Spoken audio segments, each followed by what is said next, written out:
अस्सलाम वालेकुम भाई। ये देखो आज बाबा आपको बताएंगे सच्ची बातें। अगर इस्लाम के कारण आतंकवाद होता, मेरा सवाल जरा समझ लीजिए, अगर इस्लाम के कारण आतंकवाद होता तो दुनिया के कौन से देश में सबसे ज्यादा आतंकवादी होना चाहिए? इंडोनेशिया में। सऊदी अरेबिया बहुत छोटा है, पता नहीं हमारे बंबई के बराबर भी है कि नहीं। सऊदी अरेबिया बहुत छोटा है, सबसे ज्यादा आतंकवाद होना चाहिए इंडोनेशिया में, दुनिया का सबसे बड़ा मुस्लिम देश। वहां इस प्रकार का आतंकवाद नहीं है। नंबर 2, वो एरिया देखिए, अभी सवाल आपको बताया गया उसको याद रखिएगा। इस दुनिया के आतंकवाद से, जिसको इस्लामिक आतंकवाद कहा जाता है गलती से, कैसा कहा जाता है वो भी मैं बताऊंगा।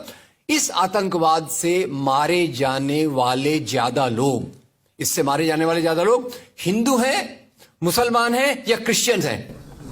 मुस्लिम हैं। इस्लाम के नाम पे आतंकवाद है, सबसे ज्यादा कौन मारा जाता है? मुस्लिम। अब तीसरी बात का ख्याल कीजिए, किस एरिया में इसका लोकेशन है? This terrorism is located in which area? तो उस एरिया की मैं 3 आपको बातें बताता हूं। उस एरिया में, जिसको मैं वेस्ट एशिया कहता हूं, पश्चिम एशिया में 3 चीजें हैं। नंबर 1, वहां रहने वालों में मुसलमान ज्यादा है, यस नो? उसी एरिया में आतंकवाद ज्यादा है, उसी एरिया में तेल का खजाना है। तो आतंकवाद तेल के कारण है कि इस्लाम के कारण है? तेल के कारण है। और तेल का कब्जा कौन करना चाहता है? तेल का कब्जा वो ताकत करना चाहती है जो वॉशिंगटन में बैठे हुई पूरी दुनिया को नचाते रहती है। काम करने वाला कोई और गुनाहगार कोई और बनाया गया। अब ये आया कैसे? तो आपको बता दूं कि ये अल कायदा के जो मदरसे, अब मदरसा अपने आप में खतरनाक शब्द उसमें कर देते हैं, कुछ मदरसों में इस आतंकवाद की ट्रेनिंग दी गई। इस्लाम के कारण गलत। ये जो मदरसों में आतंकवाद की ट्रेनिंग दी गई, उसके पीछे भी जो हाथ था, 2 चीजों का था। सबसे बड़ा हाथ था अमेरिका का। अमेरिका ने $8,000 मिलियन, 7,000 टन हथियार दिए अल कायदा को। उनका ब्रेन वॉश किया गया। इस्लाम के जो 2 महत्वपूर्ण शब्द हैं, माफ कीजिएगा अगर मैं कुछ गलत कहूं, मैं इस्लाम का स्कॉलर नहीं हूं, समझने की कोशिश करता हूं, कुछ मैंने गलत कहा तो उसको मैं माफ कर दीजिएगा। तो 2 शब्दों को उन्होंने बदल दिया। एक शब्द था जिहाद। जिहाद तो जो है जिहाद अकबर, जिहाद असगर। जहां तक मेरी समझ है, जिहाद अकबर का मतलब होता है अपनी बुराइयों के खिलाफ लड़ना। जिहाद असगर का मतलब होता है समाज की बुराइयों के खिलाफ संघर्ष करना। तो इस जिहाद शब्द का मतलब बदल कर दिया गया कि जो भी व्यक्ति आपसे असहमत है, जो भी व्यक्ति को किसी को पहले काफिर लेबल करो। अब काफिर का भी एक बहुत अलग मतलब है, I won't go to the details of that. तो काफिर किसी को बोलो, उसको मारो, तो उसको जिहाद के नाम दिया गया। और ये ट्रेनिंग उन मदरसाओं में हुई जिसको अमेरिका ने पैसा दिया, अमेरिका ने सिलेबस भी दिया। और तो और मेरी समझ है, मदरसों में कुरान की ट्रेनिंग देते हैं। वो कैसे होना चाहिए वो आपके बीच में चर्चा का मुद्दा है, पर यहां जो ट्रेनिंग दी गई उसका सिलेबस वॉशिंगटन में बनाया गया। और खैर, ये क्यों बनाया गया उसके पीछे मैं पहले बहुत कोशिश करके, मेहनत करके लोगों को बोलता था ये अल कायदा इसके लिए बनाया गया। बाद में मेरे हाथ में एक बहुत अच्छी चीज आई।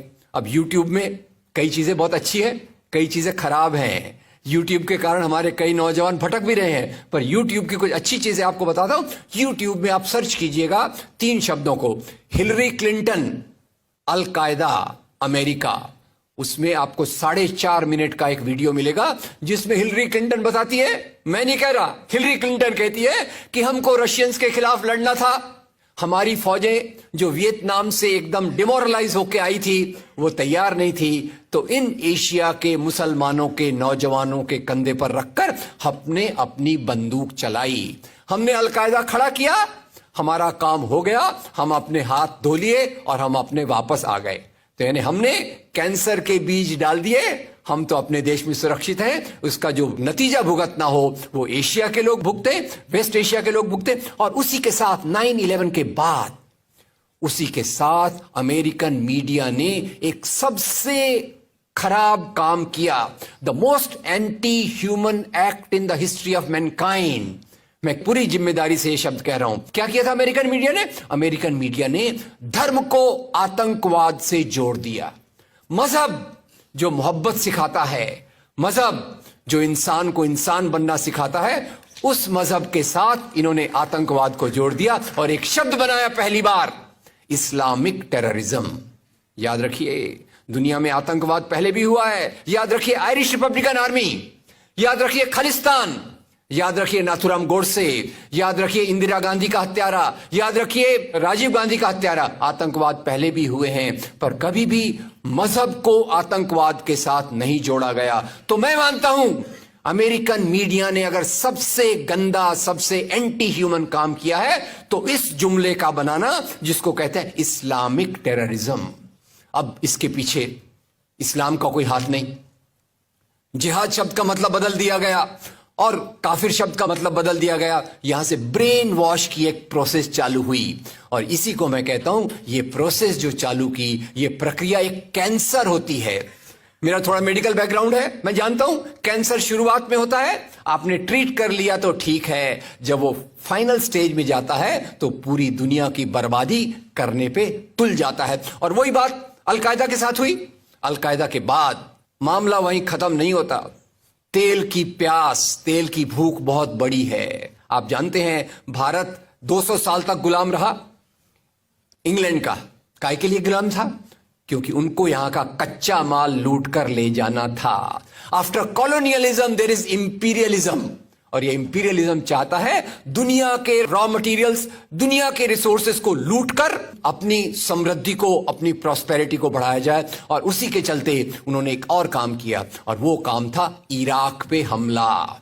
अभी ब्रेक्सिट, अभी वो कौन सी रिपोर्ट आई है, मैं नाम भूल गया उसका, जिसमें ब्रिटेन के प्रधानमंत्री जो थे उनको एक गिल्टी करार हो रहा है। वो रिपोर्ट में पहले उन्होंने तय कर लिया कि हमको इराक पे हमला करना है, बाद में आर्ग्यूमेंट ढूंढते रहे कि भाई कौन सी बात पे हम इराक पे हमला करें। तो बोले अरे इराक के पास तो वेपन्स ऑफ मास डिस्ट्रक्शन है। उस बात पे लंबी बहस चली और यूनाइटेड नेशंस, जिसको अमेरिका ने अपने जेब में रख लिया है, उसके सहारे से उन्होंने इराक पे हमला किया। और वो इराक पे हमले के कारण जो वहां की आर्मी स्ट्रक्चर था, जो फौज का स्ट्रक्चर था, वो डिस्टर्ब हो गया। एक तरफ से वो डिस्टर्ब हो गया, दूसरी तरफ से अल कायदा की आइडियोलॉजी आई और इन दोनों को मिलाकर ISIS बना। काम है इस्लाम का नाम, इस्लाम के नाम पर जो काम हो रहा है वो वास्तव में it is a design of imperialist powers to control on the oil resources of the world. इससे गंदी बात दुनिया में कोई नहीं हो सकती कि मजहब के नाम पर एक पॉलिटिक्स, मजहब के नाम पे आर्थिक समस्याओं को अमेरिका हल करने की कोशिश कर रहा है। वीडियो के नीचे सब्सक्राइब के बटन पर क्लिक करें, बेल के आइकॉन पर क्लिक कीजिए ताकि हर नई वीडियो की नोटिफिकेशन आपको मिले।